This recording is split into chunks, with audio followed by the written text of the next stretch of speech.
When you think of English literature, what comes to mind? Probably dusty old books, right? Quiet libraries. Well, the truth is, its story wasn't written in silence at all. It was forged in the middle of chaos. We're talking plagues, wars, revolutions. Let's dive in. So, here's what we're going to cover. We're going to look at 4 huge turning points. First, how the English language basically clawed its way out of chaos to find its voice. Then, we'll jump into the absolute explosion of creativity during the Renaissance. After that, we'll see how stories started being written for regular people, not just the elites. And finally, we'll connect all the dots and see how their story really became our story. All right, let's get started. We're kicking things off in the 14th century, and Turbulent doesn't even begin to cover it. This was an age of massive, massive change. And right in the middle of it all, a guy named Geoffrey Chaucer. And this quote really nails the vibe of the whole era. You've got this huge split. On one hand, there's the fancy, romantic, fairy tale world of the king and his court. But for pretty much everyone else, life was, well, it was the complete opposite. It was gritty, tough, and often pretty brutal. And I mean, just look at what was going on. This was a seriously unstable time. The Black Death, it wiped out a third of the population. Think about that. On top of that, you've got these never-ending wars with France that are costing a fortune, leading to insane taxes. And what happens when you have that much instability? You get famine, you get crime, you get huge social unrest. This is the crazy world that gave birth to our first big moment in literature. But it's often out of chaos that new things emerge. And that's exactly what happened. You had 3 big forces stirring things up. First, the church was seen as super corrupt. And guys like John Wycliffe were saying, hey, we need a Bible in English so regular people can actually read it. Then, this new way of thinking called humanism starts trickling in from Italy, all about human reason and potential. And right into this perfect storm steps one man with a truly radical idea. And that voice? That was Geoffrey Chaucer. Now, you have to understand, back then, if you were writing anything serious or important, you wrote it in French or Latin. That was the language of the powerful, the court, the church. But Chaucer, he did something totally revolutionary. He chose to write in the language everyone actually spoke. He wrote in English. And his masterpiece, the place where you really see his genius shine, is the Canterbury Tales. He wasn't writing about ancient gods or legendary kings. No, his characters were a motley crew of regular people on a road trip, basically. A knight, a loudmouthed miller, a nun, all these different folks. And the result is this incredibly vivid, funny, and just deeply human picture of what England was like back then. So why does this matter so much? Well, what Chaucer and Wycliffe were doing was so much bigger than just writing stories or translating books. Think about it. They were basically hacking the system. They were democratizing information and culture. They took all this stuff that was locked up for the rich and powerful and handed it over to everybody else in a language they could actually understand. That's a huge deal. Okay, so that groundwork was absolutely crucial. It set the stage for this explosion of creative energy unlike anything seen before. So let's fast forward a bit to our next big moment, the age of Shakespeare. I mean, the vibe in Elizabethan England was just electric. You had this perfect storm of incredible forces. The Renaissance was bringing back all this classical knowledge. The Reformation had everyone fired up about religion and spirituality. Explorers were discovering brand new worlds, which just ignited everyone's curiosity.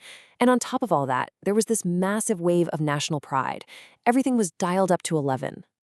So that makes you wonder, right? In a time like that, so full of energy and action and big ideas, what kind of stories are people going to want to see? You think they're looking for quiet, thoughtful dramas? No way. They wanted action. And this led to a major showdown in the theater world. On one side, you had the old-school classic drama. It was very stiff, full of rules, and all the good stuff, like the fights, happened off stage where you couldn't see it. Boring. But what the public really wanted was what we now call romantic drama. They wanted plays that mixed the funny with the sad, put the sword fights and battles right there in front of them, and basically threw the old rulebook out the window. And, well, guess who won? The audience, of course. The demand for this kind of high-energy, rule-breaking storytelling was just too strong. And the guy who became the absolute master of it, the undisputed champion, you guessed it, William Shakespeare. Just think about this number for a second. 37. That's how many plays he wrote. The sheer output is just mind-boggling. And he wasn't just churning them out. He mastered everything: comedies, tragedies, histories, you name it. It's a testament to a kind of genius that could perfectly tap into the soul of an entire era. And here's the thing to remember. This isn't just some stuffy literary point. Shakespeare's plays were the summer blockbusters of their day.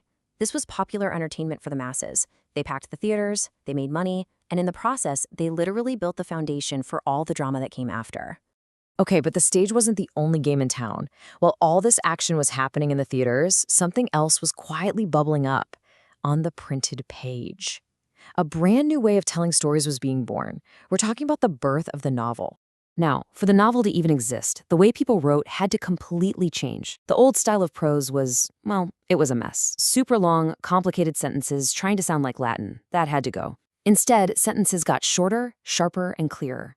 There was this new spirit of science and common sense in the air, and people wanted writing that was just direct, easy to get. And most importantly, there was a whole new audience of regular people who wanted stories they could read for themselves. And one of the first genres that really took off with this new style was something called the picaresque novel.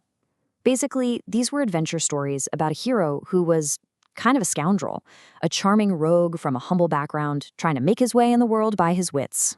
They were realistic, they were funny, and they were a million miles away from the old stories about knights in shining armor.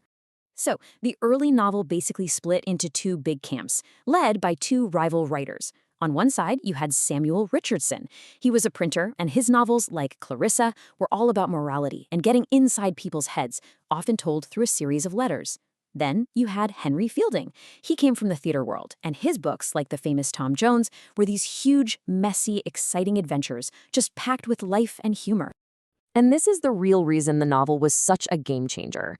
You can almost think of it like a new piece of technology for telling stories. For the first time, it let writers really dig deep into the inner lives of normal people, their secret thoughts, their moral struggles, the social pressures they were under.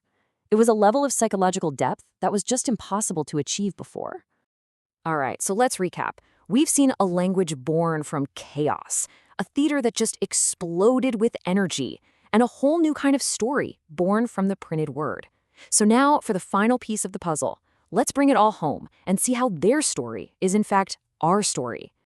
When you boil it all down, it's pretty simple. Chaucer, he gave a voice to regular folks in their own language. Shakespeare, he created a stage big enough to capture all the energy and complexity of a nation. And the novelists, they invented a tool to explore the deepest corners of the human mind. Those three things, that's the DNA of almost every story we tell today. And that's why all this old history is still so incredibly relevant. The kinds of characters they created, the way they structured their plots, that intense focus on what makes a person tick, those aren't just historical footnotes. They are the fundamental building blocks of the books, the movies, and the TV shows we are absolutely obsessed with right now. You see, literature isn't some dead thing in a museum. It's alive. It's this unbroken chain, with each generation taking the tools from the last one and forging something new to tell its own story. Which, of course, leaves us with one big question to think about. What story is our age going to leave behind?